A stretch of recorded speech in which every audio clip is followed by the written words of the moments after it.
Muito bem, este é o Conexão Futura no ar, ao vivo. E o endividamento das famílias brasileiras mais que dobrou nos últimos 7 anos e atingiu o nível recorde. Segundo o último levantamento do Banco Central, as dívidas consomem quase 43% do que o brasileiro ganha em 12 meses. Para muitos especialistas, falta ao brasileiro saber administrar o próprio dinheiro. E para os pais, a dúvida é em que momento essa responsabilidade pode ser assumida pelas crianças e pelos adolescentes. Qual o momento certo de começar a dar mesada para os filhos? E de que maneira ela pode ajudar a introduzir noções de educação financeira no dia a dia das crianças? Bom, para essa conversa, recebemos aqui no estúdio o especialista em educação financeira, Álvaro Modernel. Também com a gente a Patrícia Osana, que é mãe da Olívia, de 17 anos. E também conosco o psicólogo clínico Eduardo Ravix. Logo mais, por telefone, a gente também fala com a Ione Medeiros, que é mãe de gêmeos e vai compartilhar com a gente como os filhos dela lidam com o dinheiro. Você em casa, como sempre, também é nosso convidado, então aproveite para tirar suas dúvidas, participe da conversa mandando mensagens, comentários e opiniões para o Twitter do canal Futura. Acesse nossa página no Facebook, que eu vou mostrar para você agora, é só acessar aí facebook.com/canal Futura Oficial. Vai aparecer na sua tela. Aqui embaixo você já encontra esse post com a menininha guardando seus trocados aqui no seu porquinho. Aqui você pode curtir, compartilhar, mandar sua pergunta. A gente vai estar repercutindo aqui no estúdio com os nossos convidados. O Twitter é o @canal Futura, como eu já disse. E tem o bom e velho telefone, 0 operadora 21 3523 4098. Não deixe de ligar e mandar a sua pergunta, a sua participação. Boa tarde aos três, bem-vindos, tudo bem? Boa tarde. Quero começar ouvindo a Patrícia, que está aqui do meu lado, que é a mãe da Olívia, de 17 anos, nessa idade aí que a garotada começa a cada vez mais querer sair com os amigos, ir para aquele bar, para a lanchonete. Como é que você administra o dinheiro da Olívia, Patrícia? Eu, a princípio, dou semanadas para ela. Mas quando tem alguma coisa a mais que eu acho que é justo, até para socializar, eu dou a mais, ou num fim de semana ou outro. Ela tem 17 agora, você começou com qual idade a dar dinheiro para ela? Da mesada, a semanada nesse caso? A semanada eu comecei mais ou menos aos 12 anos. 12 anos. É. Antes eu dava um dinheiro eventual. Muito bom. Álvaro, essa é a idade que normalmente os pais começam a dar dinheiro para as crianças? Tem uma média aí que a criançada começa a exigir o seu próprio dinheiro? Na adolescência a gente começa a aparecer os problemas, né? Justamente porque às vezes nem todos foram bem trabalhados na infância, numa idade um pouco menor. Hoje em dia se estuda mais a educação financeira, o consenso é que deve começar antes, né? E em alguns casos exagera até bem menos, mas a maioria dos especialistas pensa que a partir dos 6 ou 7 anos é uma boa idade para começar a mesada, inclusive nessa idade dos 6 ou 7 com o conceito de semanada.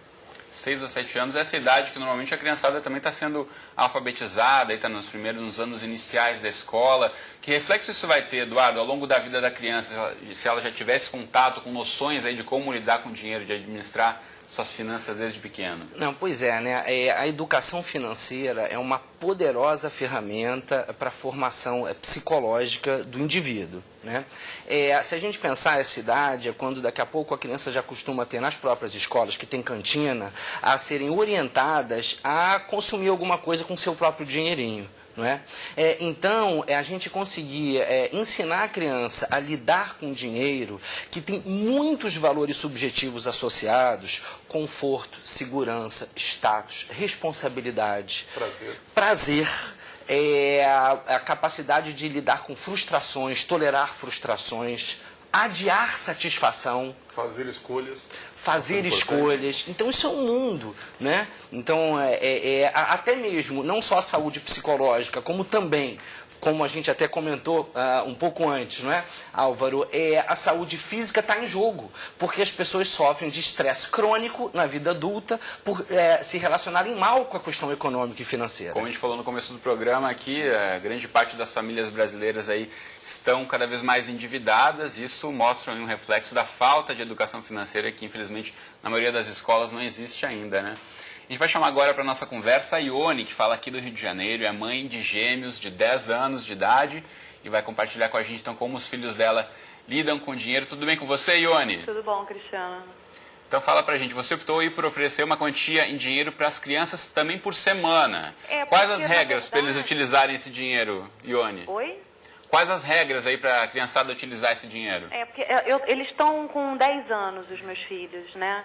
Então a gente está ainda num processo, porque a partir de, acho que uns 2 anos passados, a escola começou a deixar que eles comprassem na cantina. Até então eles levavam lanche de casa. E aí não tinha por que eu dar dinheiro para eles, né?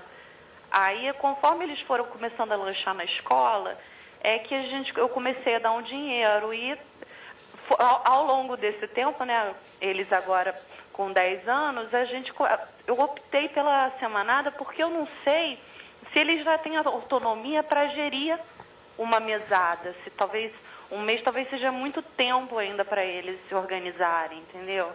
Bom, essa dúvida da Ione é a dúvida aí que muitos pais enfrentam, né? Qual é o momento certo de dividir esse dinheiro? É por semana? É por quinzena? É por mês? O Álvaro tem inclusive um gráfico que ele vai mostrar, que eu vou mostrar para você em casa enquanto ele explica pra gente, que na verdade distribui um pouco aí. Fala pra gente, Álvaro, sobre essa divisão aqui de cada idade e o que deve ser feito com o dinheiro a partir daí. Cassina, essa é realmente uma das dúvidas mais frequentes dos pais, né? E partir do princípio que a mesada deve iniciar a partir dos 6 ou 7 anos, inicialmente com a periodicidade semanal, justamente porque as crianças ainda não têm maturidade suficiente para lidar com um horizonte temporal muito longo. A questão da periodicidade semanal é quando elas vivenciam o ciclo na escola, a mudança do ciclo dentro de casa, e elas conseguem, ao mesmo tempo, se gastarem todo o dinheirinho no primeiro dia, elas não vão sofrer muito ficando mais 4 ou 5 dias sem dinheiro. E se elas quiserem juntar o dinheirinho de 3, 4 mesadas, elas também conseguem fazer isso, semanada no caso, né? Porque o período não é tão longo. No caso da nossa colaboradora aí, com os filhos com 10 anos, justamente elas estão na fase de transição. Conforme a maturidade da criança, ela já tem condições de lidar com o ciclo mensal, que é o que nós, na vida adulta, vamos lidar na maioria dos nossos problemas e nossas situações.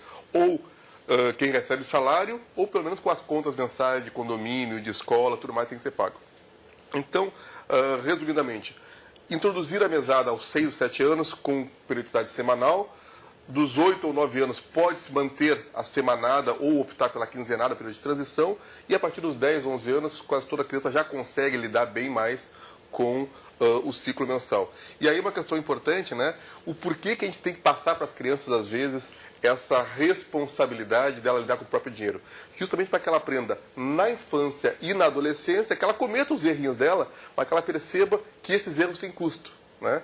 Então, deixar que elas cometam esse tipo de erro, que ela tenha a satisfação de poder juntar dinheiro também, que vão levar isso para a vida adulta depois. Patrícia, como é que você percebe isso com a sua filha? Desde que você começou a dar o dinheiro para ela regularmente, você percebe que ela começa a ter um controle maior, ela começa a de fato controlar suas despesas? Certamente. Eu, apesar de eu ainda dar uma semanada para ela, porque até para mim fica mais fácil, quando ela viaja, por exemplo, que ela já viajou por 3 vezes sozinha, o dinheiro vai do mês inteiro. E ela controlou perfeitamente o dinheiro. Eu vejo que ela teve responsabilidade, não gastou tudo em compras e ainda conseguiu fazer uma reserva porque ela já estava pensando na próxima viagem. Ela conseguiu viajar e voltar ainda com um pouco de dinheiro. Voltar, porque ela controlou e dividiu. Quer dizer, mesmo eu tendo dado essa semanada, eu acho que... Mas como foi no começo, quando você começou a apresentar essa possibilidade de ela receber a semanada mesmo, você falou para ela, enfim, você tem esse dinheiro aqui, tem que guardar até o fim, ou você administra, como é que foi apresentar essa responsabilidade para ela? Eu dei o dinheiro e falei, isso vai servir para você pagar a sua condução, ou não, se ela preferir pode ir de bicicleta, para você tomar o seu lanche no colégio. E eu disse tudo o que ela precisava fazer com aquele dinheiro. Agora, ela optar em gastar em uma coisa e se privar de outra é uma opção dela. É a decisão dela. É uma decisão dela. Eduardo, é importante ressaltar também que a gente está falando aqui de mesada, nem todos os pais vão disponibilizar de verba aí no orçamento da família para dar um dinheiro regularmente, mas qual a importância de, em qualquer valor que seja, a criança já tem um pouco de responsabilidade desde pequeno? A importância ela é enorme, né? Porque uma parte da vida adulta é luta, né? Nós lutamos para conseguir dinheiro e assim realizar nossos desejos, nossos sonhos e até nas nossas necessidades também. Alguns especialistas, inclusive, acreditam que você introduzindo o conceito da mesada, não só o que a Patrícia comentou, de que os pais é que devem, num primeiro momento, gerenciar o destino daqueles valores. Isso é muito importante, que as crianças aprendam, né, vamos lá, a vida não é ideal, mas vamos falar em termos ideais. Eu sei que no dia a dia, na educação, ela é tudo muito difícil, mas em termos ideais, os pais destinarem, né, aonde aqueles recursos serão aplicados, explicar isso para a criança, alguns conceitos, alguns valores também, como, por exemplo, as doações ou a caridade. Em algumas culturas, a semanada ou a mesada, 10% é para quem tem menos que a gente, não é? Então, assim, tudo isso pode fazer parte da formação psicológica, dessa educação. Realmente, quem tem poucos recursos, ainda assim, dentro da sua vida, poder destinar alguma coisa por período e que possa combinar, eventualmente, até com ajudas dentro de casa, ajudas domésticas, pode ser combinado alguma premiação por notas muito altas. Sei que são conceitos, às vezes, controversos, né? Mas, na verdade, se a gente atingir metas no trabalho, a gente, às vezes, é premiado, né? Então, assim, a gente está premiando o esforço, e premiar o esforço ajuda o esforço a se construir dentro do psiquismo, né, do nosso filho. Muitas vezes os pais se deparam com a questão de não ter esse dinheiro para comprar alguma coisa que a criança pede, ou não pode disponibilizar uma mesada, uma semanada, e aí como dizer esse não, ou como, a partir desse momento que você está dizendo aí, criar oportunidades para presentear a criança, ou dar uma retribuição. Como é esse momento, Álvaro? Como é que você vê isso? Essa questão eu acho bastante tranquila. O que não pode faltar para as crianças é amor. Amor e atenção.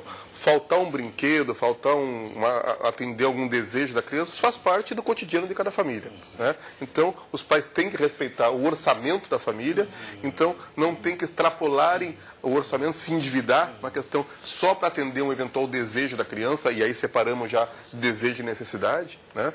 Mas, às vezes, uma coisa bastante diagnosticada já, é aqueles pais hoje, pais e mães, trabalham fora de casa há muito tempo, e às vezes querem compensar a ausência com presentes materiais. E aí vai gerando cada vez um abismo maior entre pais e filhos. O Álvaro falou uma coisa fundamental, a questão dos vínculos afetivos. Isso é a base de tudo, não é? Tem um psicólogo americano importante chamado Abraham Maslow, que tem um trabalho das pirâmides das necessidades, mas, na verdade, simplesmente assim, uma vez que a gente tem as necessidades básicas atendidas, né, de saúde, alimentação, proteção, tudo que traz a realização pessoal passa a ser subjetivo. Então, uma vez que esse básico está atendido, algo que traga felicidade, não é como muitas vezes na nossa cultura de consumo a gente pensa, é ter coisas, né? Então, ter coisas é o que vai me trazer a satisfação, a felicidade. Quando a gente psicologicamente entende que a nossa felicidade, até a nossa capacidade de lidar com os desafios da vida está muito mais no ser e não no ter, nos afetos, nos encontros, né? Não na gente adquirir coisas. E isso, então, numa família de menos recursos, essa é a realidade, num certo sentido, dura daquela família, mas ainda assim, tendo as necessidades básicas atendidas, o resto tudo é subjetivo. Então, tem que conversar mesmo e ver a realidade de cada família, né? Eu quero chamar você em casa a participar também do nosso bate-papo. Você pode mandar seu recado para a gente pelo Facebook, pelo Twitter ou pelo telefone, assim como já fizeram várias pessoas aqui. A Ayana Dutra pelo Facebook, por exemplo. Obrigado, Ayana. Ela diz o seguinte: é importante ensinar aos filhos a valorizarem o que se tem e a se contentarem com o que os pais podem proporcionar. Tem a ver com o que a gente falava agora aqui há pouco. E ela diz ainda que ensinar a trabalhar é o maior exemplo para qualquer criança. Então, registrado aí o depoimento da Ayana. Também aqui o Matheus pelo Twitter. Obrigado, Matheus. Ele já tem outra solução aqui. Ele diz que minha mãe achou um jeito bem prático para resolver a questão da mesada. Ela nunca me deu mesada. Aqui, de fato, adequando, então, a família, como a gente dizia agora há pouco. Quero voltar a chamar a Ione, que fala com a gente pelo telefone aqui no Rio de Janeiro.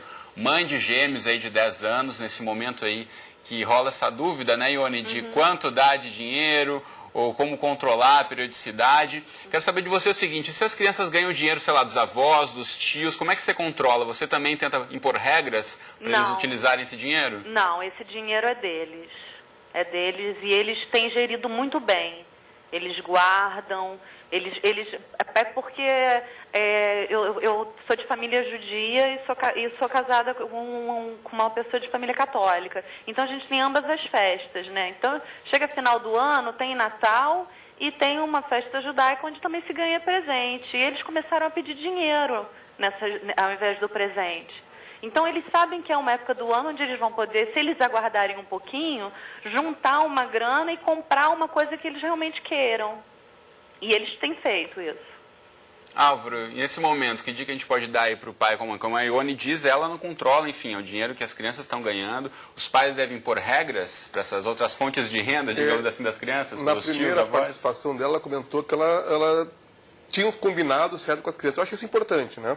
Então, a liberdade vai junto com a responsabilidade. À medida que os pais estão percebendo que as crianças fazem bom uso do dinheiro, não estão gastando em coisas assim suspeitas, digamos assim, temos que lembrar que depois da infância vem a adolescência e tem inclusive o perigo das drogas. E as drogas, elas se atraem não é por outra coisa a não ser pelo dinheiro. Então, se as crianças tiverem muita liberdade para usar o dinheiro e não demonstrarem responsabilidade, elas podem se tornar vítimas também nesse mercado de drogas, né?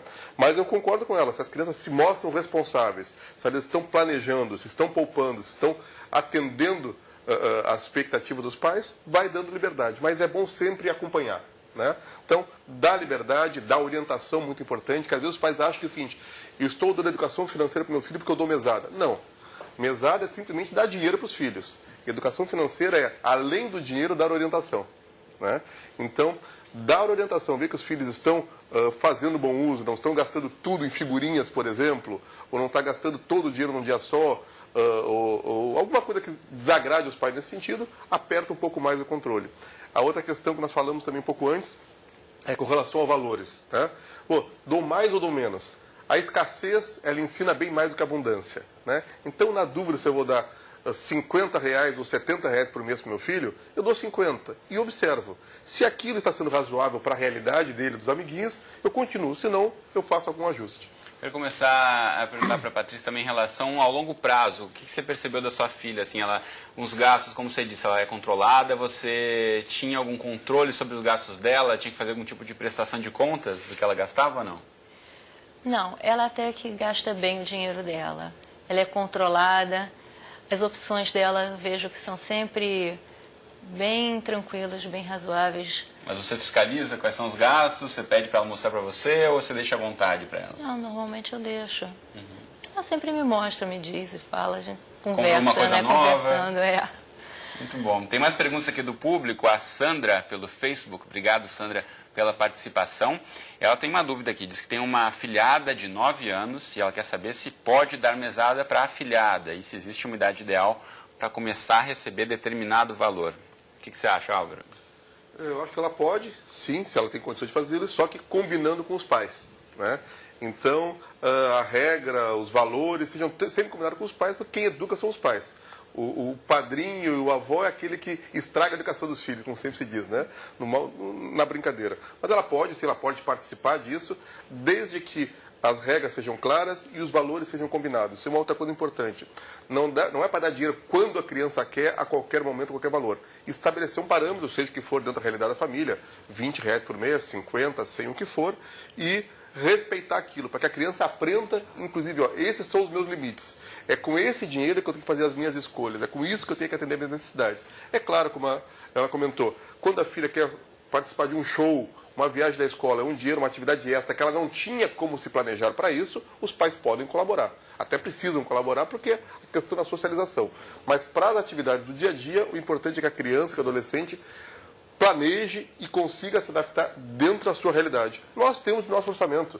A gente não pode a qualquer momento pedir dinheiro emprestado. Quando a gente pede, o que acontece?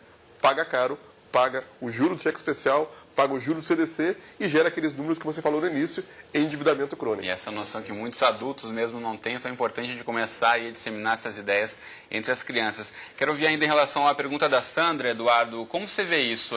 Quando a criança tem aí uma outra fonte de renda, uma tia como ela aqui, ou a madrinha, quer dar uma mesada, como negociar isso com os pais, ou como a criança também pode ser ouvida nessa claro, questão? E hoje nós temos as famílias modernas, né? Padrastos, madrastas, então isso fica ainda mais complexo.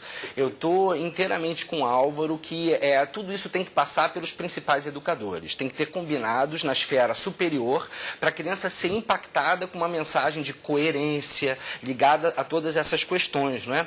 E é interessante quando o Álvaro coloca a questão da gerência financeira no sentido sentido, a criança pequena, ela funciona de acordo com o princípio do prazer, que é procurar o prazer e fugir da dor. Todos nós já passamos por isso. Gradativamente vai entrando o que Freud chamou do princípio da realidade, e significa o quê? Capacidade de adiar satisfação, significa o entendimento de que a gente tem que fazer coisas para ter coisas, e trabalhar a mesada nisso é espetacular. Seu filho pode arrumar o quarto dele como obrigação, aprender a cuidar do que é dele como obrigação, mas ajudar um pouco no coletivo, e aí isso está atrelado ao valor da mesada. Por quê? Porque se você faz isso desde cedo, você está, na verdade, ensinando o conceito de trabalho para o seu filho, porque o trabalho é o que a gente faz para os outros, e é remunerado. Então, se a gente consegue trabalhar isso na educação, fica um ser humano muito mais, com muito mais possibilidades para se inserir na sociedade produtiva, não é?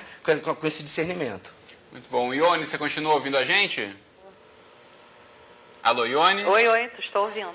Quero ouvir de você se você também apresentou alguns conceitos aí para os seus filhos em relação a poupar, né? A gente sabe que é um grande desafio aí para a população brasileira, além de receber, saber controlar os gastos, não gastar tudo, poder poupar. Como é que eles administram isso? Eu acho, assim, até dei, né? Dei alguns direcionamentos sim, mas eu acho que eu disse mais foi não, assim, não, você não vai comprar isso agora, não vou te dar isso agora. E isso fez, acho que com que eles também, eles não têm esse anseio desesperado quando saem comigo para comprar coisas. Quando eles pensam no que eles querem, eles não é uma coisa que vem assim, como uma criança tem de ver na televisão e eu quero aquilo. Não, eles realmente querem aquilo e vão se envolver com né, o processo de compra é mais lento, assim. Eu acho que isso... que eu acho que deu esse direcionamento para eles, que eles têm um pouco mais de paciência com o dinheiro deles. Muito bem, então acho que tem muito a ver com o que o pessoal aqui no estúdio falava, que é o modelo que os pais também aí podem representar para os filhos em muitos casos. Quero agradecer a sua participação, então, Ione, obrigado para você. Um abraço aí para as crianças também. Obrigada. Boa tarde. Muito bom. Vou mostrar para você em casa um site que antes da gente encaminhar para o encerramento, que é o site maisativos.com.br, que você pode ter outras informações aqui. O Álvaro, que está aqui no estúdio com a gente, sempre abastece aí com várias dicas, né, Álvaro, sobre educação financeira, não só para as crianças, como também para os adultos, para os idosos, para todo mundo saber aí como lidar melhor com o seu dinheiro, né? Isso, a ideia é justamente essa, que a educação financeira ela seja um instrumento para que as pessoas tenham mais qualidade de vida. Vê que a gente praticamente não falou de dinheiro aqui, nós falamos do quê? De postura, de atitudes, como nós estávamos conversando antes. Cada vez mais, educação financeira tem a ver com educação do que com financeira. Ou seja, não precisa aprender, conhecer do mercado financeiro, mercado de bolsas, não. Coisas básicas que a gente sabe que quem não pede desconto, não leva. Quem não pesquisa, paga mais caro. Quem não controla desejos, gasta por impulso. Quem não poupa, não tem reservas. Então são coisas bastante simples, não tem quase que novidades, que a pessoa precisa assimilar isso no seu dia a dia. Isso é educação. Quando a gente fala de educação financeira, por quê? Porque por trás de quase todas as nossas relações financeiras, amorosas, profissionais, a gente precisa de dinheiro, né? Então, para que a gente tenha mais tranquilidade em relação a isso, do que a gente falou, do que Maslow falou também, né? Eu preciso de quê? Segurança, tranquilidade e prazer. Em quase tudo isso, as relações financeiras estão relacionadas. Então, por que não aprender a lidar melhor com o dinheiro? Não é com o objetivo de ser rico, é com o objetivo de ter mais tranquilidade. Mais tranquilidade para quê? Para ter uma vida melhor, mais qualidade de vida. Muito bom. Mostrar rapidamente aqui para você em casa os livros também publicados pelo Álvaro. Aqui a gente tem o Pé de Meia Mágico sobre educação financeira.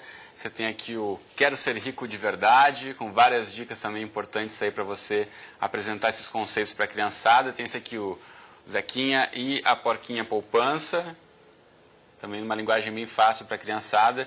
E esse aqui, Versinhos de Prosperidade e Educação Financeira. A gente está encaminhando para o encerramento. Eu quero ouvir da Patrícia dicas aí para os pais que estão nessa dúvida, como apresentar essa questão de mesada, semanada, quinzenada para os filhos. Que dica você pode dar para o pai e para a mãe que está assistindo a gente?